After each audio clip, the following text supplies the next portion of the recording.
మీద మీ అభిప్రాయం అంటే? అభివృద్ధి అంటే అన్న మామూలుగా ఇప్పుడు ఇది బాగానే ఉంది. అన్నా క్యాంటీన్ పెట్టాడు, ఆయన వచ్చినప్పుడు ఆయన తీసేసాడు. అయితే ఇప్పుడు మామూలుగా వచ్చేది ఈ ప్రభుత్వంలో మా అన్నయ్య వస్తాడు, పవన్ కళ్యాణ్ అన్నయ్య కంపల్సరీ వస్తాడు. అంత అభిమానం అంటే చచ్చిపోతాం, పడి చచ్చిపోతాం ఆయన అంటే. ఆయన కష్టపడి డబ్బులు సినిమాలు తీసినా డబ్బులు తీసినా కడిచేయమండి దాంట్లో.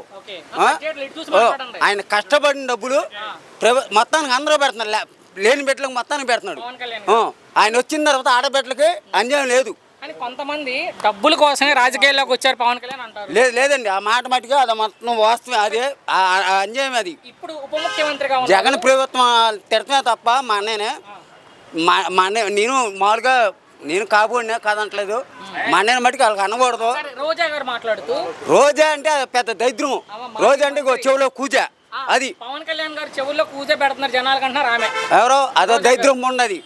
లేబర్ రాని మాజీ మంత్రి అని ఏదైనా అవనే అవనించుకొని నాకేం అవదు. అంబటి రాంబాబు గారు కావచ్చు, మా అన్నయ్య అయితే తప్పొచ్చేది సీఎం అయితే మా అన్నయ్య. మొన్న ఒక వ్యక్తి యూట్యూబర్, నా ప్రశ్న ఏంటంటే పవన్ కళ్యాణ్ గారిని ఆనా కొడక ఈనా కొడక మాట్లాడడం జరిగింది. అది కొద్దిగా ఉండదు. ఏ మాట పడతాం, కొద్దిగా రోడ్డు మీద ఉంటారు, ఏ మాట పడితే ఆ మాట పెడతారు దద్రిమండలో. నా సూటు ప్రశ్న ఏంటంటే పవన్ కళ్యాణ్ గారిని తిట్టే వాళ్ళకి ఏం చెప్తారు? వాళ్ళకి మా అన్నయ్యని తిట్టే వాళ్ళకి మామూలుగా ఊరుకోమండి, గుడ్లు తీసి కొడుతుంది తప్ప రెండోది ఉండదు. భవిష్యత్తులో ముఖ్యమంత్రి అవకాశం ఎంతవరకు ఉండొచ్చు పవన్ గారు? మా అన్నయ్యగా ఊరు మొత్తం ఓట్లు మొత్తం మా అన్నయ్య అవుతాడు. చివరికి ఒక్క మాటలో మీ అభిప్రాయం ఏంటి పవన్ కళ్యాణ్ గారి మీద? పలకరం అయితే మామూలుగా చచ్చిపోతాం. అది వాస్తవంగా చెప్తున్నా.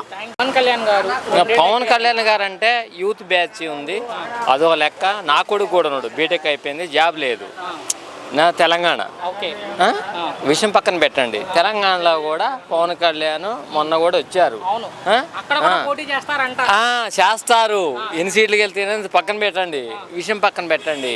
విషయం ఏంటంటే కూటమి ప్రభుత్వం అనేది పవన్ కళ్యాణ్, మన మోడీ గారు, చంద్రబాబు నాయుడు గారు చేసే, లోకేష్ పనిచేసే బాధ్యత ఆంధ్రప్రదేశ్ నుంచి ఒక లెక్క. అయితే తెలంగాణలో 119 సీట్లు ఉన్నాయి, పవన్ కళ్యాణ్ అక్కడ 119 సీట్లు లేదు.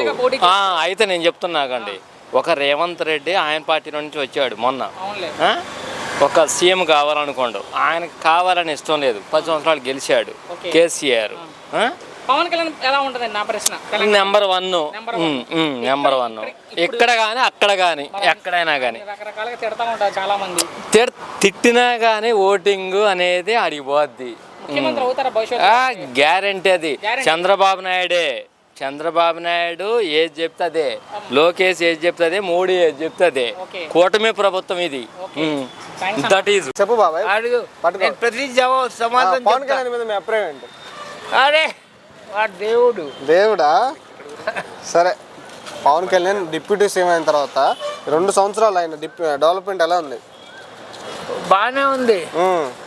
ఇటు బాబా, ఇటు చెప్పు. వాడు ఏంటంటే ఆయన వాడు అంటాను నేనంటే. సరే సరే చెప్పు. నాకు ఫ్రెండ్షిప్. ఓకే సరే చెప్పు బాబాయ్. డెవలప్మెంట్ ఎలా ఉంది రాష్ట్రంలో? ఇంతకు వాడు జీవితంలో కోరుకోలే మంచిగా చేస్తున్నాడు, తప్పు చేయట్లా. ప్రజలకు మంచిగా చేస్తున్నాడు. నేను చూశాను, రోడ్లు డెవలప్ చేస్తున్నాడు. సెంట్రల్ గవర్నమెంట్ వాళ్ళకి సపోర్ట్ చేస్తుంది, Pawan Kalyan central government support చేస్తుంది. ఓకే, ఏంటి మరి ఆయన్ని తిట్టే వాళ్ళ మీద మీ అభిప్రాయం ఏంటి? ఏడ్చే వాళ్ళు ఏడ్స్తూ ఉంటారు అంతే. మనం దానికి పట్టించుకున్నాకో ప్రపంచంలో బతుకులేదు. రాజకీయంగా ఆయన మెరుగుపడ్డారా? రాజకీయంగా ఆయన బలపడ్డారా? వాడు అంటే చెప్పు బాబాయ్. ఏంటంటే భూమికి అందరినీ ప్రేమిస్తాడు. సరే, ఓవరాల్గా ఆయన మీద ఒక్క మాటలో మీ అభిప్రాయం ఏంటి? ఎవరి గురించి? పవన్ కళ్యాణ్ గురించి. దేవుడు.